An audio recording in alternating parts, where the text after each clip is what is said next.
ইতিহাসে বিরল ঘটনার সাক্ষী থাকলো কোচবিহার মদনমোহন বাড়ি। সময় পার হয়ে গেল অথচ মায়ের হলো না ভোগ নিবেদন। কারণ হিসেবে পূজারী খগপতি মিত্র জানাচ্ছেন, মায়ের পুজোর জন্য সবথেকে প্রয়োজন বলি। বেশ কিছুদিন থেকেই বলি প্রথা বন্ধ রয়েছে। কারণ হিসেবে তিনি বলেন, যিনি বলির পায়রা দিতেন তার কিছু অর্থ পাওনা রয়েছে, সে কারণে সময় মতো পায়রা আসছে না এবং এই বিষয়ে কর্তৃপক্ষের সাথে কোনো আলোচনা হয়েছে কিনা সেটা জানা নেই। আজকে ভোগ নিবেদন অসম্পূর্ণ বলে জানান তিনি। ঘটনায় তীব্র অসন্তোষ তৈরি হয়েছে ভক্তবৃন্দদের মধ্যে। কোচবিহার নিউ টাউনের বাসিন্দা গীতা সরকার কি বললেন শুনুন। পূজার একটা অঙ্গ হচ্ছে বলি, মায়ের পূজা যেটা, সে বলিটা বন্ধ আছে। বন্ধ আসার কারণে আমাদের কোনো কাজ করতে পারছি না। বলির পরে হোম হবে, ভোগ হবে, ওই জন্য বসে আছে। বন্ধ হয়ে আছে কেন? বলিটা হচ্ছে না, বন্ধ হয়ে আছে, সাপ্লাইয়ার জিনিস দিচ্ছে না, টাকা ইয়ের জন্য দিচ্ছে না, প্রচুর টাকা পয়সা পাওয়া আছে, সেই হিসেবে ওরা বন্ধ করে দিয়েছে। কেন বন্ধ করলো বা ওদের আগে জানিয়েছিল কিনা সেটা জানি না। প্রতিদিন তো এই সময় ভোগ নিবেদন হয়ে যায়। হ্যাঁ, ভোগ নিবেদন হয়ে যায়, এবার হচ্ছে না বলিটা না হওয়ার জন্য। আজকে তো বিশেষ পূজাও রয়েছে, বৈশাখ পূজা, চতুর্দশী পূজা তো রাত্রিবেলা হবে। আজকে এমনি কতগুলো বলি হতো পায়রা? না, কতগুলো না, আজকে বলি দিনের বেলা যেমন একজোড়া বলি, রাত্রিবেলা একজোড়া বলি।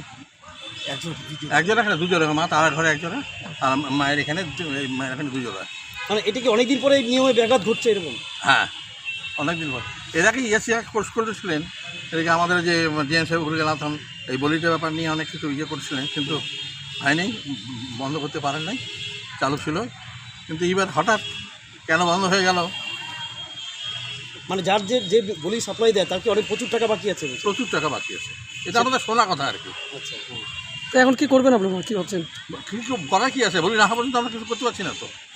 দাদা পূজাও অসম্পূর্ণ। হ্যাঁ, পূজা অসম্পূর্ণ। কি নাম দাদা আপনার? আমার নাম খগপতি মিশ্র। পুজো দেওয়ার জন্য আমি মায়ের এখানে ভোগ নিবেদন করার জন্য এসেছি। ভোগ দিয়েছেন? ভোগ দিয়েছি, হ্যাঁ। কিন্তু আজকে এসে শুনছি এখানে কি পায়রা বলিটা নাকি কি বন্ধ হয়ে আছে, সেই জন্য এখানে কোনো ভোগ নিবেদন হচ্ছে না। এখন কি হবে আমরা তো কিছুই বুঝতে পারছি না, আমরা বসে আছি। মানে আদৌ হবে কিনা সেটা বুঝতে পারছেন না, সেটাও বুঝতে পারছি না। এখানে কি হবে, ডেপুটেশন হবে, সেই জন্য তারপরে মীমাংসা হলে তারপরে ভোগ হবে। দিদি, আপনি তো অনেক আশা নিয়ে এসেছেন। হ্যাঁ, মানে আমরা তো ভোগ দেওয়ার জন্যই এসেছি।